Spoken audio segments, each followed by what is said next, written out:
po yung continuation ng staycation natin sa Seda Hotel. So, eto na nga at makakapag-swimming na nga kami. At since hindi na nga makapagpigil itong dalawa, gusto na talaga mag-swimming.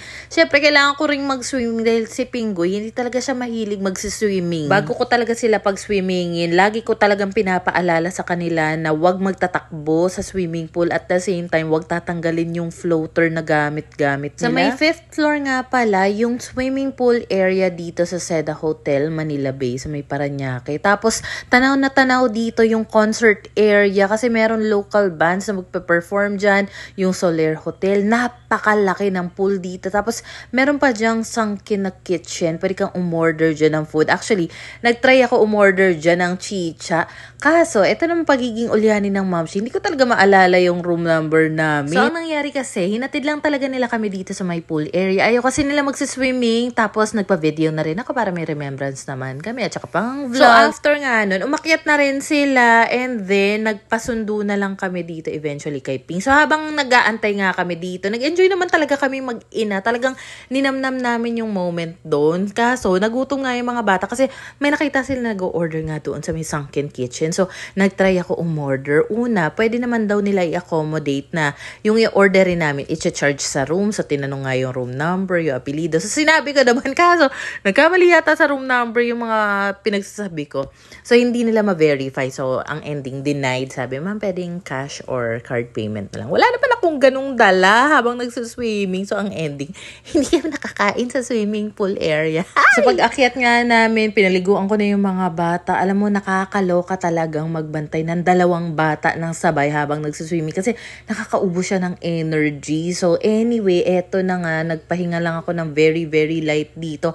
Habang yung mga bata, ayun, nakikipaglaro na sa isa nilang pinsan na si Bita. Kapag andito kasi yung pinsan nilang si Bita, talaga namang may sariling mundo yung mga anak ko at yung pinsan nila. Habang yung mga teenager naman, kung kailan gabing-gabi na, doon pa lang sila nag-decide na mag-swimming. Hanggang 10 p.m. kasi available yung swimming pool area. Tapos ang maganda doon, ang warm ng tubig, lalo na sa pang-adult na pool. Eto pala yung second room, which is kids room. At ang maganda dito, lahat ng kwarto, merong TV, pati na rin yung malaking sala, may TV rin. Ang ganda rin ng mga TV nila dito kasi smart TV na siya. Unlike sa ibang mga hotel na nasubukan nga namin, cable lang yung service na pwede mong pagpanooran, tapos hindi pa ganun kalinaw. Kaya nga this time, nagdala pa ako ng lumos na projector para sana in case na hindi smart TV yung naandito, at least ma-set up ko yung lumos namin.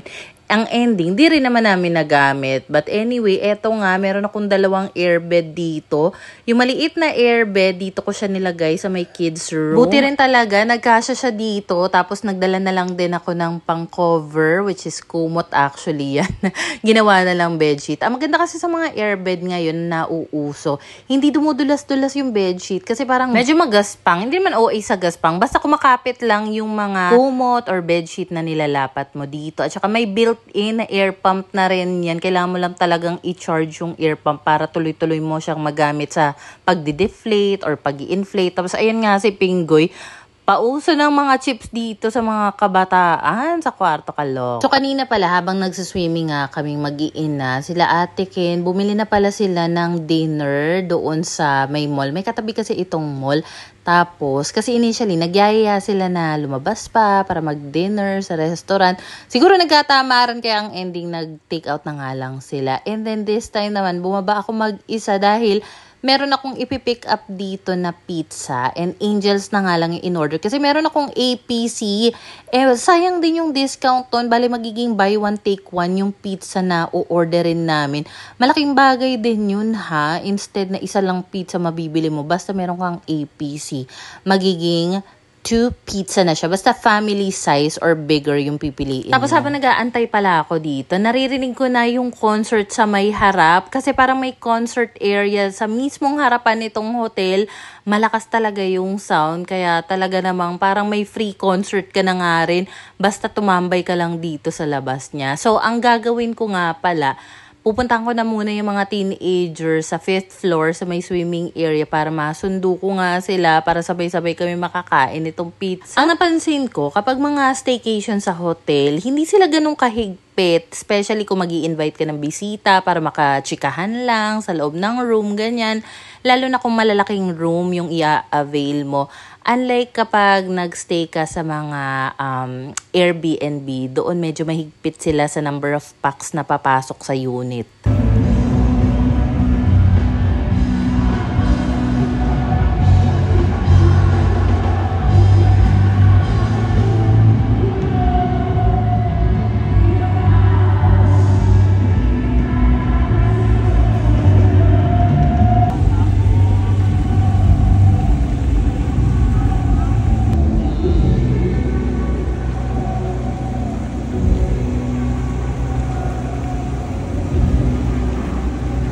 Alam mo, ang sarap pa talaga sana mag-swimming dito. Kahit mag-isa lang siguro ako, ipupush ko talaga, isasagad ko na hanggang magsarado yung pool area. Magsiswimming ako dito kahit mag-isa lang ako. Kaso, syempre hindi ko naman maiwasan na kailangan ko ring intindihin yung mga anak ko dahil ang lilikot nga rin doon sa loob ng hotel room. Si Bambo! Si Bambo! Kahit anino lang. Feeling ko si Bambo yung nagpe-perform. Ang ginawa ko kasi is zoom ko ng bongga yung phone ko doon sa may stage kung saan merong na kumakanta. Tapos na aninag ko rin yung braso yata yun ng vocalist na si Bambo. I'm not sure kung siya nga yun. Pero nakakatawa. Feeling ko nakikonsert na rin ako. Tapos alam mo ba, eventually, ang sabi nga ni Pingoy, sabi daw ng mga guard doon, libre na daw yung concert, yung entrance. Pwede daw kaming pumunta doon. Kaso, siguro gawa na rin ng pago dahil madaling araw pa lang gising na kami. Nagkatamara na ngang lumaba. So, eto at magsiset up na nga ako. Dito naman sa may sala ko isi-set up itong king size na airbed. Pero ito, hindi ito kasing taas nung nauna kong green na airbed na nai-set up. Kasi, yung taas nito nasa 20 centimeters lang. Yung maliit na airbed na nai-set up ko kanina, mas mataas yun. 40 centimeters naman ang taas nun. Kaso, I think face out na yun kasi hindi na available yung link nung maliit na airbed either sa orange or sa black. Pero itong malaking airbed, matibay rin to. Kung bet nyo, maglalagay ako ng link itong airbed sa comment section, pero nasa showcase ko rin yan. Dalawang magkaibang flavor pala yung in-order ko sa Angel's Pizza. Itong creamy spinach dip at saka yung hallelujah mozzarella. Tapos kapag marami yung kakain ng pizza, ang pinapagawa talaga ni Ate Ken is, ina-advise niya ako na square cut na lang yung pizza. Para nga naman mas marami yung makakain. Unlike kasi kapag naka-triangle cut siya, limited lang yung makakakuha ng slice, diba? Tulfo nga yung pinapanood dito sa loob ng kwarto habang dito naman sa sala itong vlog ni Hazel King. Kasi madalas ko yung panoorin kapag gusto ko chill lang talaga. Parang comfort vlog ko yan. Meron kasi akong pinapanood dati na gusto ko inuulit talaga yung vlog niya. Jaya Kim yung pangalan ng channel niya before. Pero ngayon Jaya de Guzman na lang. Bihira na lang siyang mag-vlog.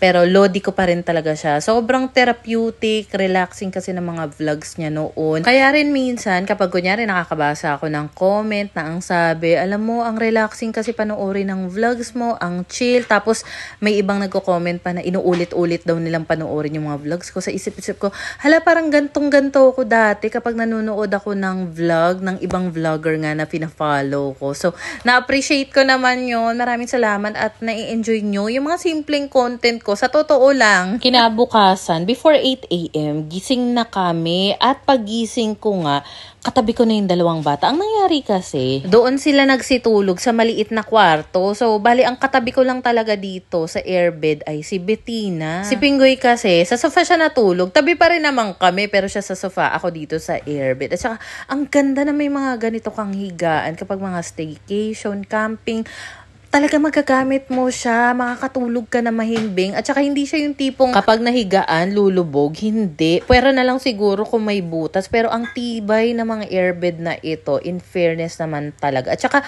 pag na-deflate mo na nga siya, madali lang siyang i-fold. May kasama pa yung bag, kaya travel-friendly rin talaga. So, limited lang yung number of heads na allowed para sa free buffet breakfast nila. Pero pag kids kasi below 7 years old, free na sila. So, sinama na yung mga anak ko, si Wita, at saka yung birthday celebrant. Sila yung mga nagpunta doon sa breakfast buffet. Dito lang kami, chill-chill lang. At saka, ang dami pang pagkain nga na na-prepare ko kahapon. Ang dami pang natira dito. At saka, hindi rin naman yun basta-basta masisira. So, ang goal today, bago mag-check out, ay makapag-swimming ng bongga nga yung mga bata. So, eto na nga rin yung kagandahan na may mga baon kayong pagkain kapag mag-i-staycation. Kasi kahit hindi na kayo umorder, basta mayroon pang pagkain dyan, for the eat na lang talaga kayo. Binuksan ko na nga rin yung kurtina dito sa may kabilang kwarto para naman mas maliwanag, mas maganda yung pasok ng sinag ng araw. And nagugutom pa ako. Kumain naman ako ng sandwich kanina, pero meron pa kasi akong cup noodles na nadala dito. Bulalo flavor siya. So naisip kong magpainit ng tubig at dito ko nga siya kakainin habang walang tao dito sa may dining area. Alam mo, sa totoo lang, ang sarap talagang mag-staycation. Yung tipong para nakapagbakasyon ka na rin, kahit hindi mo na kailangan mag-eroplano, bumiyahe ng malayo.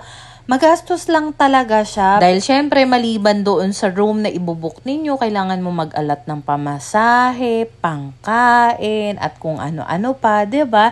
Pero kung may budget naman na extra, why not, no? Grabe nga rin ngayon kasi kahit mga maliliit pa yung mga anak natin, nakaka-experience na ng mga staycation. Samantalang, naalala ko dati, ang unang experience ko yata na makapag-stay sa hotel is second year high school ako, kung tama yung pagkakaalala ko. Kasi meron akong parang ate-ate, si Ate Joanne. Sinama niya ako sa last night ng stay niya sa Intercontinental Hotel sa may Makati, which is now One Ayala. So, doon kami nagstay, tapos basta ang ganda-ganda, ang saya ng experience ko doon. Tapos nakakatuwa nga, pinicturan niya pa ako. So, may remembrance talaga ako ng unang staycation ko ever. Hindi ko talaga makakalimutan yung feeling na parang ang syala-syala, ang ganda ng higaan, yung tipong kahit yung CR, may speaker, may telepono, yung tipong kahit ano yung pinapanood mo nga sa TV sa may bedroom, maririnig mo rin siya doon sa CR. Tapos yung shower, may mainit na tubig. Basta, ang sarap ng feeling. Tapos yung pool, ang laki-laki, ang ganda-ganda. Tapos, kumain din kami sa may buffet nun naalala ko. Tapos, kain ako ng kain doon ng mango yogurt na Nestle. Basta naalala ko lang si Ate Joanne. Ate Joanne, kung nanonood ka ngayon, shout out sa'yo. Thank you for that wonderful experience na ipinaranas mo sa akin. Nasa Amerika na kasi si Ate Joanne. For good na yata siya doon. Well, anyway, eto nga. At nag-asikaso na ako ng mga airbed. I-deflate ko na sila dahil as much as possible, ililigpit ko na yung mga pwede kong iligpit dito. Para naman kapag nag-swimming ulit kami, mamaya kasama yung mga bata, ang iintindihin ko na lang ay pagpapaligo sa kanila, pag-aayos ng mga damit namin, ng mga maleta. Sa aming lahat dito, ako yung pinakamaraming bit-bit talaga. Nakakaloka. Akala mo naman ako yung nagbayad. Feeling ko lang kasi lahat ng pwede ko maiambag na madadala ko dito, dinala ko na talaga. Bago pa man din kami makababa, meron ngang kumatok dito at meron pa ngang happy birthday cake para sa mga celebrants na nagstay dito sa kwarto. Grabe naman talaga. So bago pa man din kami tuluyang bumaba sa may pool area, naghaplas na rin ako ng oil sa dibdib, sa likod ng mga anak ko. Nagsi-sunblock na rin kaming lahat. At saka kapag swimming talaga, lagi ako may bit-bit na bathrobe, hindi lang para sa akin, kundi sa dalawang anak ko. Kasi, syempre, kapag umahon sa pool, usually naman, merong pinoprovide na towel, which is pang tuyo lang talaga. Para hindi ka magtulo-tulo ng tubig habang paakyat ka sa kwarto nyo, dapat talaga, kahit pa paano may towel ka, o kaya, mas better, bathrobe na lang para itatali mo na lang sa bewang mo. Diba? Alam mo today, napakasakit sa balat ng sikat ng araw. As in, maganda rin pala dapat kapag ganitong alam mong maaraw, kapag nagsiswimming ka, magsuot ka ng parang sombrero na pang swimming talaga para kahit papano naman, maliban sa nag-apply ka na ng sunblock sa mukha mo, mas protected yung mukha mo, lalo na yung mata mo kasi ang sakit sa mata. Kapag naman kasi naka-shades ako, nadidiliman talaga ako or hindi lang talaga ako sanay. And usually talaga kapag nanay ka at sa swimmingan, hindi talaga may iwasan yan. Sigaw ka ng sigaw, saway ng saway, tawag ng tawag sa mga anak. So etong si si Koa nga pala, ang ginagamit niya every time nagsiswimming is itong life vest. Makapal yan, kaya napaka-bulky niya talagang bit-bitin. Tapos naalala ko one time, may lumapat sa akin na mami, tapos meron siyang karga na anak niyang lalaki. Siguro kaedara ni Koa. Tapos sabi niya, parang ang galing naman ng anak mong mag-swimming, kahit siya lang mag-isa, hindi siya natatakot. Pinag-swimming lesson mo ba siya? Sabi ko, hindi po. Basta suot niya lang po yung life vest na yan. Kasi sanay naman na siya doon since siguro mga 2 years old siya, gamit niya na yun every time nagsiswimming. Sanay na siya doon. Mas confident siya kapag yun yung gamit niya. So, ayun na nga. Pagkatapos mag-swimming, ayun, for the madali kaming lahat mag-sea shower bilang isa lang yung bathroom dito. Pero, nagawa naman ng paraan at nakalabas naman kami ng hotel room on time. So, medyo mahaba na ulit itong video. Pasensya na. Kaya yung continuation nito is sa next vlog na lang ha. Pero ayan ang mamshi nyo for the skirt na naman. Parang uniform ko na yung skirt. 7 piraso na yata yung naiipon kong skirt sa cabinet. So ayun lang muna for today.